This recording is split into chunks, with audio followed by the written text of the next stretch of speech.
Back to form.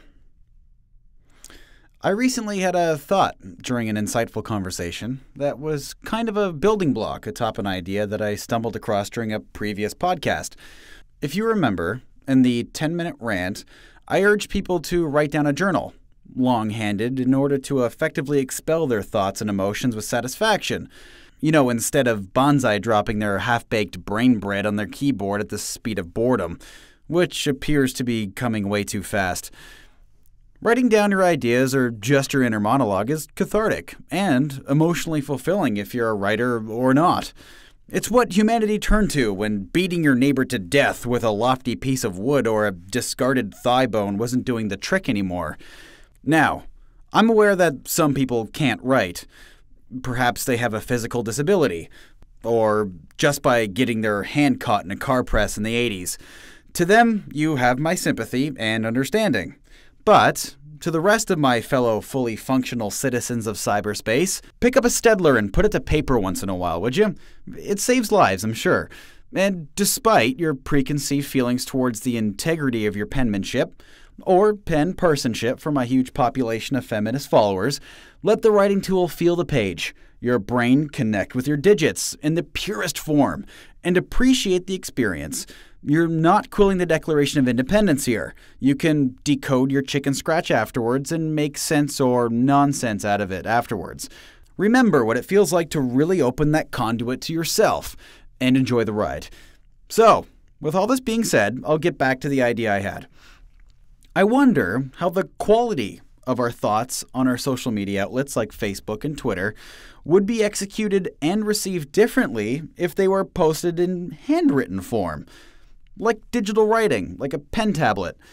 I wonder if reintroducing the physical act of writing would invigorate something I feel is lacking in the online world.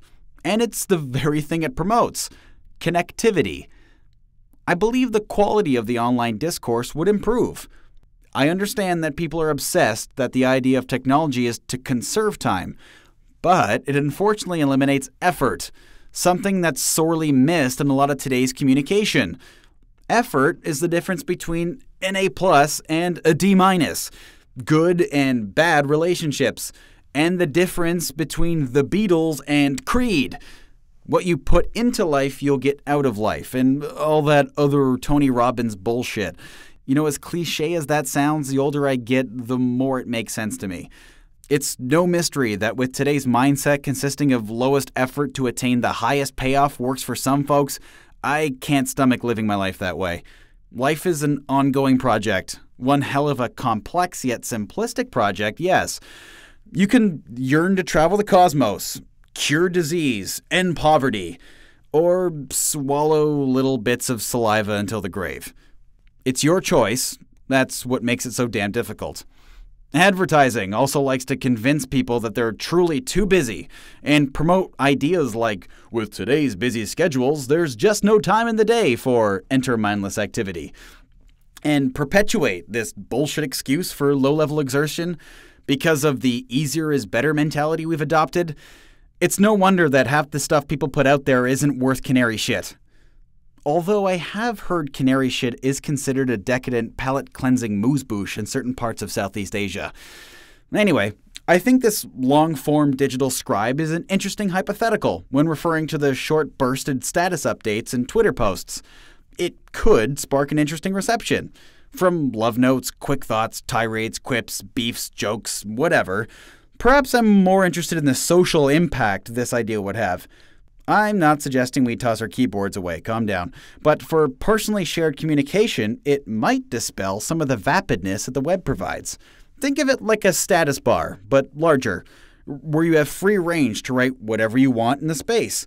You can be as creative as you want, but this is your only option for a personal post. Given the current iPhone, iPad, and tablet technology, this is totally plausible. I was doing a little research on this idea, and I came across something that was written by a Valerie Latona, who posted, ironically, on her blog, a thought entitled The Lost Art of the Handwritten Note, where she says, and I quote, "With so many avenues open to us to communicate with others, it's amazing how much that we've really lost touch with the art of communicating.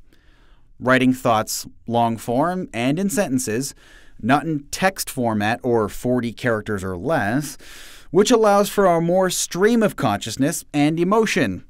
In a nutshell, it allows for depth." End quote. She also mentions that her grandparents at the ripe old age of 93 and 95 still eagerly await the mailman. This reminds me of a fading generation. Sarah's grandparents actually never miss an opportunity to send a handwritten check-in or thank you letter via the snail mail. Something about it just glows with soul.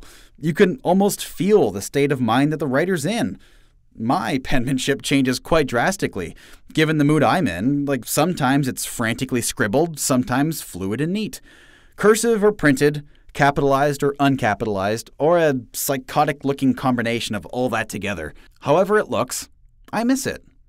When you look back on journals, post-its, the back of a photograph, it immediately transports you back to the day that you wrote whatever down.